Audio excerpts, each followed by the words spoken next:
அன்பார்ந்த தோழர்களே, புரட்சியாளர் பசுபதியார் அவர்களுடைய இன்று 14வது ஆண்டு நினைவு நாள். இந்த நினைவு நாள் கரூர் மாவட்டம் குளித்தலையில் அவருக்கு இன்று புகழஞ்சலி செலுத்துகின்றோம். இந்த புகழஞ்சலி அவர் இந்த சமுதாயத்துக்காக, ஒட்டுமொத்த தமிழ் சமுதாயத்துக்காக, பூர்குடி மக்களுக்காக உழைத்து இந்த சமுதாய மக்கள் கல்வியிலும் பொருளாதாரத்திலும் மிகப்பெரிய மேம்பட வேண்டும் என்று தன் வாழ்நாளே முழுக்க அர்ப்பணிப்போடு பாடுபட்டவர் தான் மாவீரன் பசுபதியார் அவர்கள். அவர்கள் விட்டு சென்ற பணியை இன்று இருக்கக்கூடிய தலைமுறை இளைஞர்கள் இதை பின்தொடர வேண்டும்.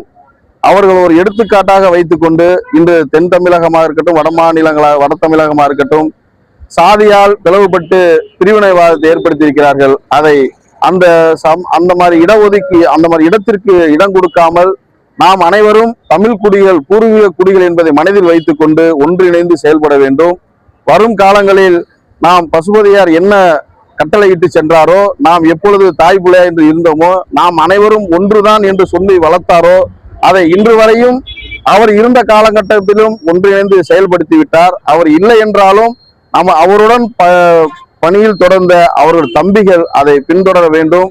அவருடைய இறந்த நாள் இன்று அவர் புதைக்கப்படவில்லை, விதைக்கப்பட்டிருக்கிறார்கள். ஒவ்வொருவரும் ஆலமரங்களைப் போல, பனைமரங்களைப் போல, தென்னமரங்களைப் போல பயன் தரக்கூடிய மனிதர்களாக நாம் வாழ்ந்து கொண்டிருக்கிறோம்.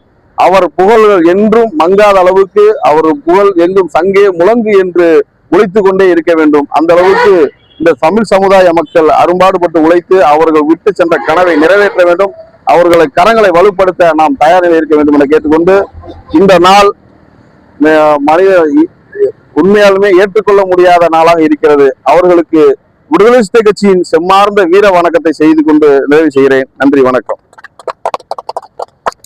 பேசினீங்கன்னா